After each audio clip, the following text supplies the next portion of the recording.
Hello అందరికీ. ఈ మూట తీసుకొస్తుంటే బయట నుంచి లోపలికి కరెంట్ షాక్ కొట్టిన ఫీలింగ్. ఎంత వెయిట్ ఉంది. ఈ మూటలో ఏముందంటే మూట నిండా మామిడి పళ్ళు. మామిడి పళ్ళు ఎందుకు తెప్పించానంటే బయట కొన్నవి ఇప్పుడు కెమికల్స్ తోటి మాగేస్తున్నారు కదా, అన్నీ కూడా అలాగే దొరుకుతున్నాయి. టేస్ట్ తెలియట్లేదు, ఫ్లేవరు తెలియట్లేదు. అందుకని చెప్పి మాకు మామిడి పళ్ళు ఇలా ఊరు నుంచి అయితే పంపించారు.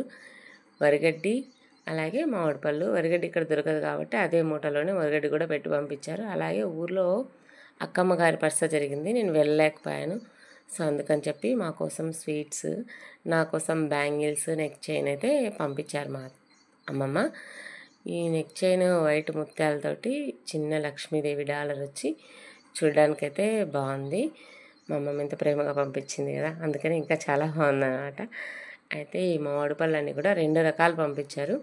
ఒకటి చిన్నవి రసాలంట, ఇంకొకటి పెద్ద సైజు మామిడి పళ్ళు. వీటన్నింటినీ నేను వరిగడ్డి కొంచెం వేసి ఒక బాక్స్లో ఫస్ట్ మామిడి పళ్ళు అయితే ఒక్కొక్కటిగా, పెద్ద సైజువన్నీ ఒక బాక్స్లో వేర్చుకుంటున్నా, చిన్నవన్నీ ఒక బాక్స్లో వేరుస్తున్నా.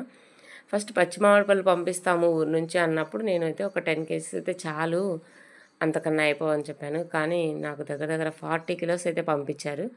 ఇన్నైతే నేను తినలేవు, ఇవన్నీ ఒకేసారి అవుతాయి కాబట్టి వేస్ట్ అవుతాయి. అందుకని చెప్పి నేను ఇవన్నీ మాగిన తర్వాత నా చుట్టుపక్కల ఉన్న ఇళ్ళకి అందరికీ కూడా తలా ఒక 2 అయితే ఇద్దాంలే అని చెప్పి మాగేస్తున్నా.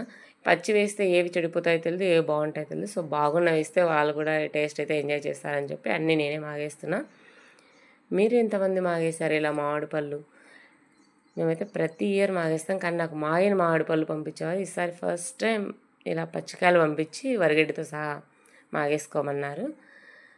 ఇలా నేను 2 బాక్సెస్లో అయితే పెట్టాను. Thank you for watching.